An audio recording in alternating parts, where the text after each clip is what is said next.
Mais l'oncosexologie, c'est la faculté de manipuler un paradoxe en quelque sorte, parce que la sexualité est du côté de la vie et le cancer il est de moins en moins heureusement du côté de la mort. Donc mettre les choses ensemble, c'est un défi que cette discipline de la sexologie qui s'intéresse aux personnes qui ont ou qui sont victimes d'un cancer et qui essayent de le vivre le mieux possible, le moins mal possible, doivent traverser pour leur personne, leur fonction sexuelle et leur conjugalité.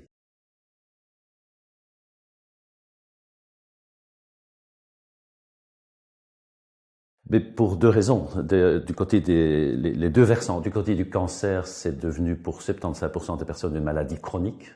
On le diagnostique plus tôt et on vit plus longtemps avec son cancer, en rémission prolongée ou en guérison, entre parenthèses, parfois pendant très longtemps. Donc c'est une maladie chronique.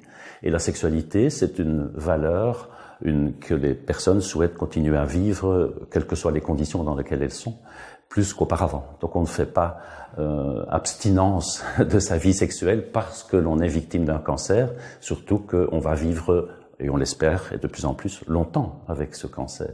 Donc on a à continuer, et il y a des demandes, les personnes demandent à être aidées, comment puis-je continuer à être épanouieux dans ma sexualité alors que je suis porteuse ou victime d'un cancer qui a été traité, avec lequel j'espère être guéri, et que j'essaie de vivre le moins mal possible.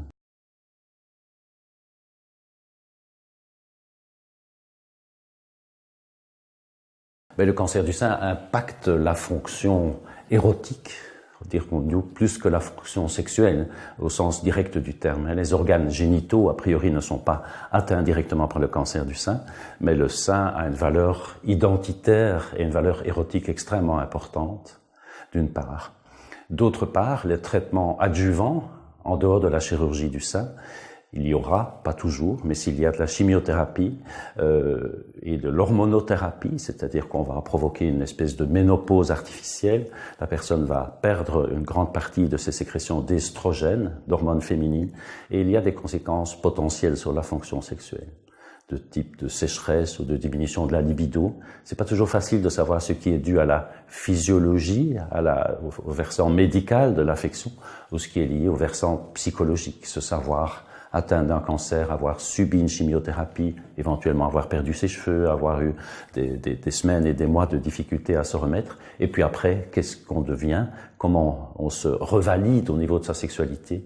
Eh bien, les oncosexologues, enfin des sexologues qui prennent en charge ce genre de situation, sont là pour aider, pour soutenir ces femmes qui vivent ces difficultés, et leurs conjoints également, bien sûr.